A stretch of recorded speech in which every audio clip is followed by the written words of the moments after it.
and he decided and told the disciples he was going to Bethany, Thomas responded, "Well, let us also go with him, that we may die with him." Jesus' death on the cross sent them all into greater confusion. But now, something tremendous has happened to the others on that Easter evening. Thomas was not with them, but they reported to him, "Jesus is alive. He came to us." But Thomas struggled. What can I believe? What am I to believe? One time it seemed easy, but now I'm not sure.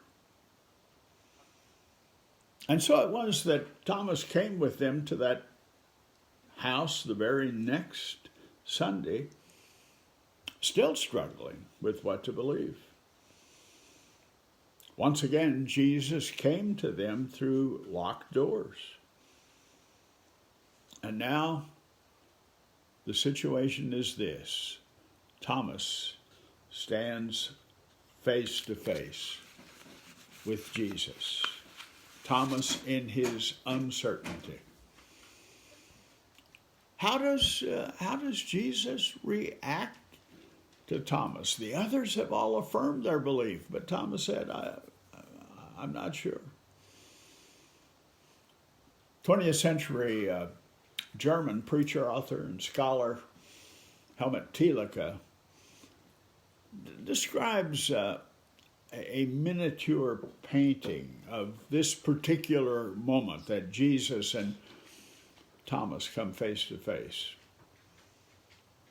Thielicke says, as you look at the painting, there are two features that really grab your attention.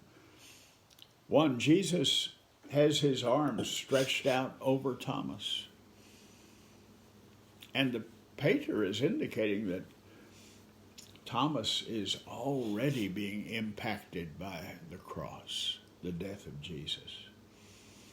But the second marked thing about the painting is that Thomas alone has a halo, the aura of a saint.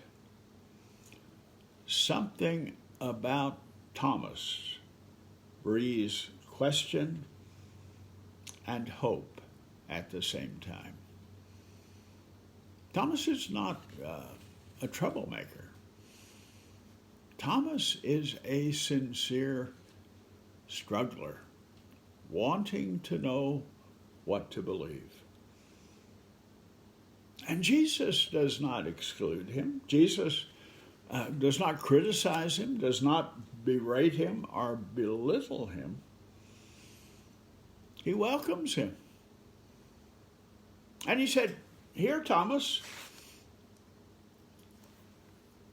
put your finger into the nail mark in my hand. Put your hand into my side. Thomas, come and believe." And so Jesus reaches out to this struggler and sets aside what would have usually been the interaction in order to help Thomas struggle through to a clear and certain answer to his question.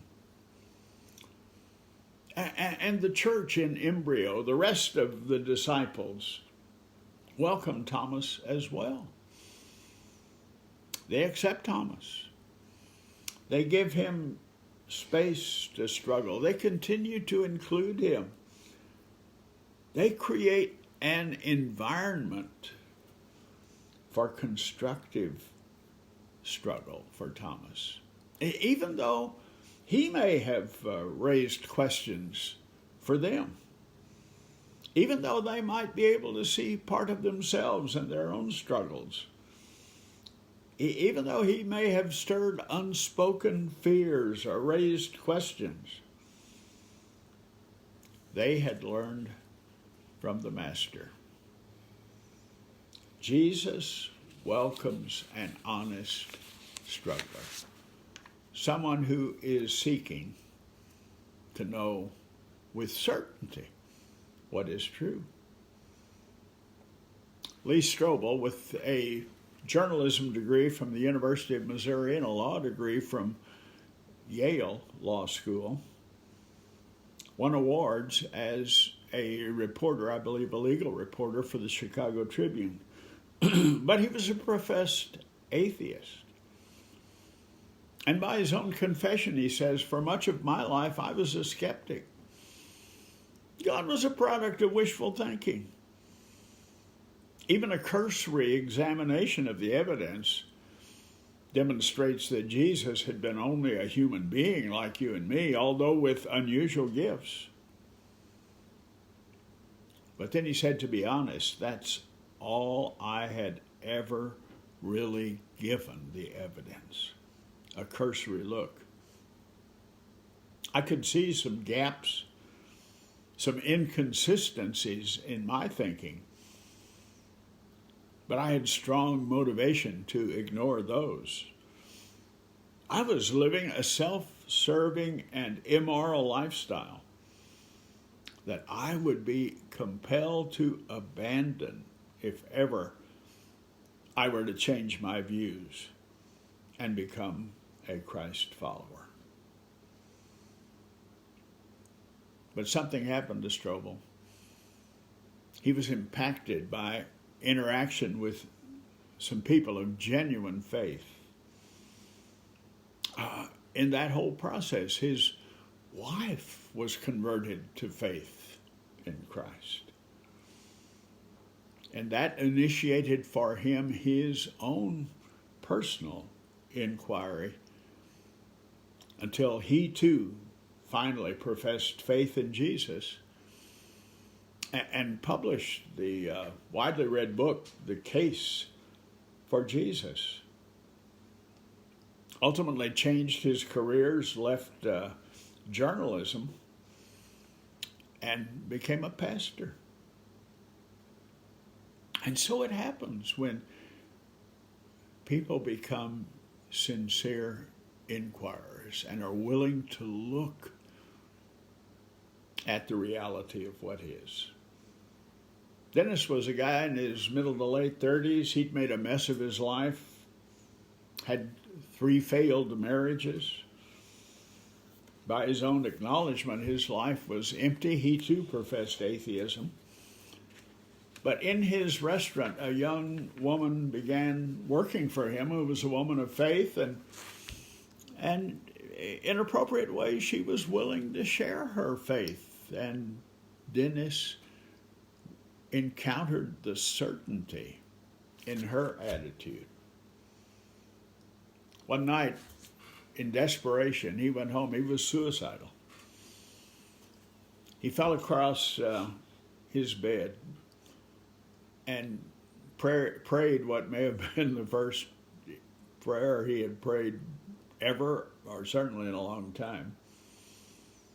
And the prayer was simply, God, if you're there, I need you. That night, there was a response to that prayer, and Dennis experienced a spiritual encounter with the living Christ, and the renewal of his life began. Rosalie was a young woman who came to worship one Sunday morning at the invitation of the man who installed her telephone.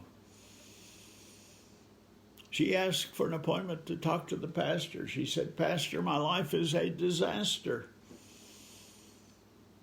They talked a bit, and in the process of the conversation about Jesus, she experienced a spiritual encounter and right there said, oh, God, forgive me. I believe. And renewal began. Thomas responded, my Lord and my God. And his struggle of what can I believe was ended. C.S. Lewis, the great Christian author, apologist for the Christian faith, was born 1898 into an Anglo-Irish family, and he experienced what he described as a blandly Christian childhood. As a professor of Reformation and Renaissance literature at Oxford University, he threw himself heart and soul into a rationalist and idealist atheism. He tried to run from God, but God would not let him be. And finally, he gave in. He says, I was the most dejected and reluctant convert in all England. In 1931, through his dear friends G.K. Chesterton and Tolkien, he encountered Christ. And like Thomas affirmed, my Lord and my God. And he too became a believer. What does it mean to believe? To believe is to confess a certainty by which I live. To confess a certainty that I would be willing to stake my life on, to organize all of my life around that certainty. Even if I cannot prove it absolutely. A belief that ultimately determines how I take hold of and shape my whole life. And out of that belief, God gives me confidence to face the future. It changes everything. 16 years of age, certainly living a very self-centered life, I was encountered by the living Christ, a spiritual encounter. I responded. I committed my life to follow Christ. And as I did, there were some things that needed to be changed about my life, including my plans for what I would do with my life. But how wonderful it was to come to that place of being able to acknowledge my Lord and my God. There's a little movie, computer animated movie that perhaps you've seen, The Polar Express, a movie made about a book by the same name. And in the Polar Express, the conductor on that train tells about his first Christmas Eve run on this magical train. He said, I was up on the roof making my rounds when I slipped on the ice. I reached for a hand iron, but it broke off. I slid and fell, and yet I did not fall off. One of the children listening says, someone saved you? Or something, he responds. An angel? Maybe.